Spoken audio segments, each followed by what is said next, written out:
चलिए, so this was the question I give you. आप में से हो सकता है कुछ लोगों को याद हो, जब मैंने एनर्जी थोड़ा डिटेल में समझाने की कोशिश करी थी तब मैंने बोला था कि one day will take a question जहाँ पर सीधे सीधे एनर्जी लगाएंगे तो आंसर नहीं आएगा, और पढ़ के पता भी नहीं लगता कि एंगुलर मोमेंटम का सवाल होता है। एंगुलर मोमेंटम पढ़ा के दिया है, इसलिए आपको पता लग रहा होगा। सो क्वेश्चन क्या कहता है आपने पढ़ लिया होगा, ठीक है।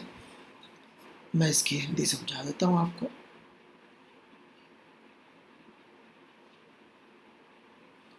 कि हमने ऐसे साइड में इसको खींचा थीटा एंगल, और वेलोसिटी v दिया है, लेकिन एक कंडीशन लगा दी है कि वेलोसिटी v कैसे दिया है। हमने वेलोसिटी v दिया है इसको आउट ऑफ द प्लेन ले जाके, ऐसे l डिस्टेंस खींचा और ऐसे वेलोसिटी दिया out of the plane like this. तो हमारे ऐसे वेलोसिटी देने से क्या होगा? ऑलराइट, ये थोड़ा पूछा है इसमें कि भाई बेसिकली ये जब यहाँ पहुँच जाए, कम से कम ये π/2 डिफ्लेक्ट हो सके, तो मिनिमम कितनी वेलोसिटी दे। आपकी इच्छा हो सकती है इसको लिखने की, अच्छा है नीचे लिख देते हैं ½ mv², इतनी इनिशियल एनर्जी, और जो ऊपर पहुंचा that is mgl cos theta. Solve किया, v is equal to √2gl cos theta. But ये बिल्कुल गलत है, क्योंकि हमको ये नहीं बोला कि हम जैसे चाहे वेलोसिटी, ऐसे वेलोसिटी। बोले सर ऐसे वेलोसिटी से फर्क क्या पड़ता है? फर्क ये पड़ता है भाई इस सवाल में, फर्क ये पड़ता है इस सवाल में कि इसका एक एंगुलर मोमेंटम आएगा, जैसा मैंने आपको करके दिखाया था, जो कि ऐसा होगा। अभी अभी हमने आपको ऐसा सवाल करके दिखाया था, जो कोनिकल पेंडुलम का केस था, राइट। तो एक ऐसा एंगुलर मोमेंटम वेक्टर आएगा, ये आर वेक्टर है, और टेंशन का फोर्स लग रहा होगा, ओ के अबाउट बात कर रहा हूं मैं सारी, और mg, टेंशन का फोर्स कोई टॉर्क प्रोड्यूस नहीं करेगा, और mg एक टॉर्क प्रोड्यूस कर रहा होगा। लेकिन mg जो टॉर्क प्रोड्यूस करेगा, यदि आप याद करेंगे तो वो टॉर्क ये v वाली डायरेक्शन में आएगा, टॉर्क ड्यू टू mg। यदि मैं लिखूं तो आउट ऑफ द प्लेन है इस समय, और जैसे जैसे घूमेगा ये टॉर्क का वर्टिकल कंपोनेंट कभी नहीं आएगा। Torque due to mg will never have vertical component।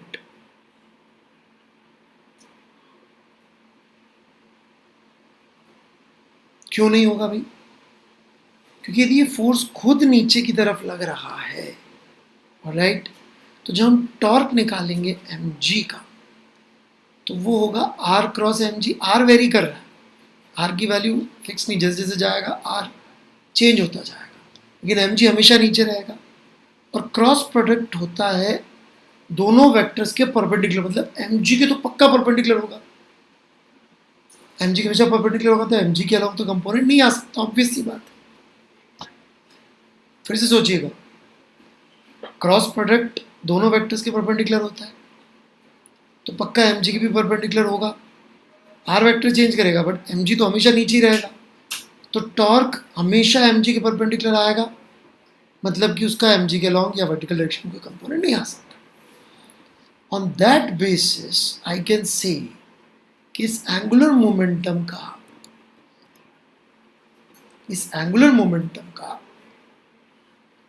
जो वर्टिकल कंपोनेंट था इनिशियल, वही फाइनली जब भी ये चाह रहा होगा कुछ ना कुछ होना चाहिए।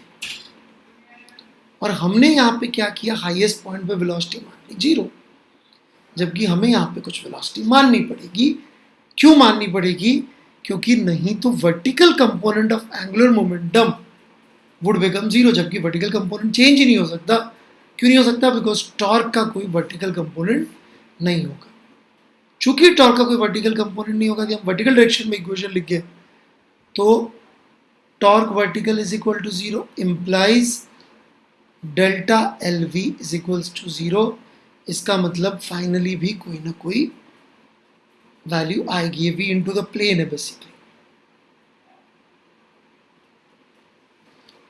तो L V would be equal to M V one L, and the initial value यदि अपन ने पहले निकाली थी तो it was M V L sine theta, निकाला हुआ है, अभी निकाला था। बहुत ज़बरदस्त सवाल है, हो सकता है आज का लेक्चर आप लोगों के सबके ऊपर से निकल जाए, 10-10 बार सुनना पड़े, और दूसरी क्वेश्चन ये होगी, आंसर आ जाएगा।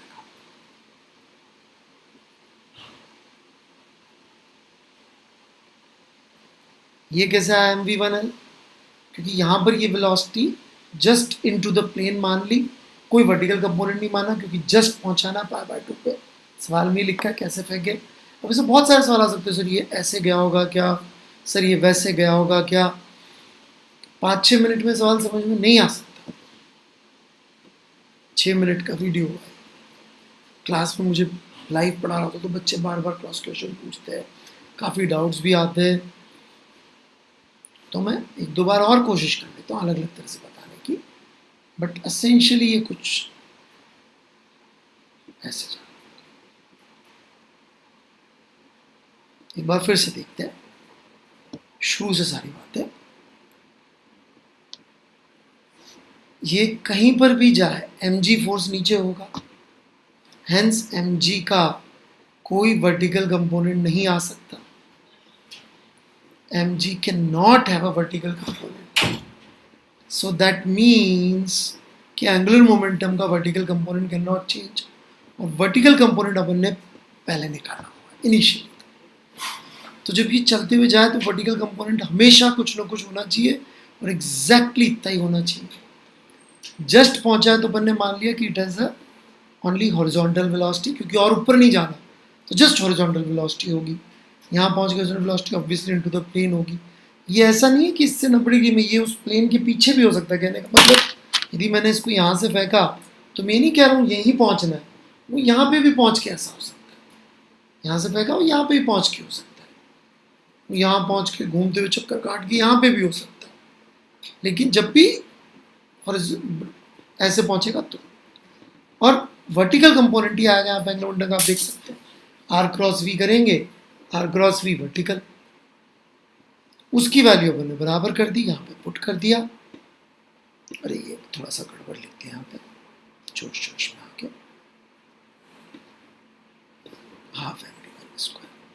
तो इस वजह से आज का लेक्चर जो है बहुत ही हम छोटा रख रहे हैं कि आप इसको थोड़ा पेन वैन चलाएं, सोचें समझें और फिर अटेम्प्ट करें। रोडोफ का बड़ा प्यारा सा सवाल है ये, इसके अलावा भी सवाल हैं ऑलराइट, लेकिन ये एक सवाल मेरी बड़ी इच्छा है कि आप समझ सकें ऑलराइट। तो डाउट्स भेजिएगा तभी मैं आगे बढ़ूँगा। नेक्स्ट हम लोग अब बात करेंगे एक सिस्टम के एंगुलर मोमेंटम राइट, और उसका टॉर्क से रिलेशनशिप।